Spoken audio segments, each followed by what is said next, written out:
When Chester Davenport began taking classes at the University of Georgia Law School in 1963, he became the first African American to integrate the law school. When he got there, nobody would sit next to him in class, but Chester didn't mind. Later on, he said it was the right thing for me to do. Someone needed to be the first. At the time, it was something that I felt was significant to do because of all the things that were going on in the whole civil rights movement. And it was a kind of a no glamour thing to do, but it was like, but it needed to be done. So I felt that the impact was that I could do something significant, and it gave me a great deal of confidence for what I could do in the future. When we were students here, I don't think any of us had enough life experience to appreciate the courage and commitment required of Chester to come to our law school as the first African American student and the only African American student for his entire years here. While we all were under a lot of pressure when we went to law school, I certainly was. I was afraid I would fail out, but none of us were under the pressure that I'm sure Chester was, because I'm sure a lot of people were looking at Chester and would have liked to have seen Chester fail, but he did not.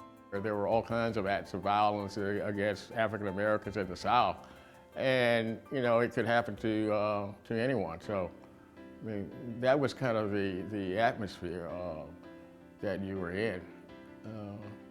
But I had lived in Athens, Georgia, all of my life, so it didn't really. I still felt safe in my hometown. After Chester's second year, he passed the Georgia bar. And in his third year, his stature continued to grow as he worked on the Student Editorial Board, Georgia's predecessor to the Law Review. Having the opportunity to work with Chester during that year and to observe Chester's intellect, his personality, his dedication, I really came to respect him even more so than I had the first 2 years. His excellent reputation came not just from his academic achievement, but his ability to reach across barriers to people who did not look like him and did not have the experiences he had. And yet he made other students realize that we have more things in common than we have things which separate us. And if we work on the things we have in common, the things which separate us will become less and less significant. After graduating top 5%, Chester embarked on a fascinating career, using his life lessons and litigation skills to conduct business nationally and abroad. With a lifetime of accomplishments under his belt, Chester hasn't forgotten about his school and its future generations of law students.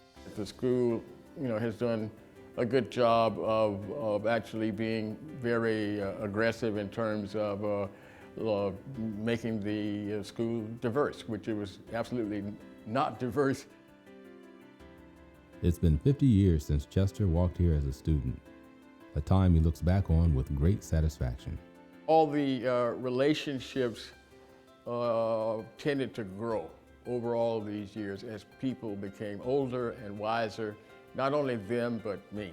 And so I feel that this experience that I started when I was 21 years old is still going on, and it has not stopped, and I have been really helped by it, and I feel that if you were to talk to my classmates, they would say the same thing.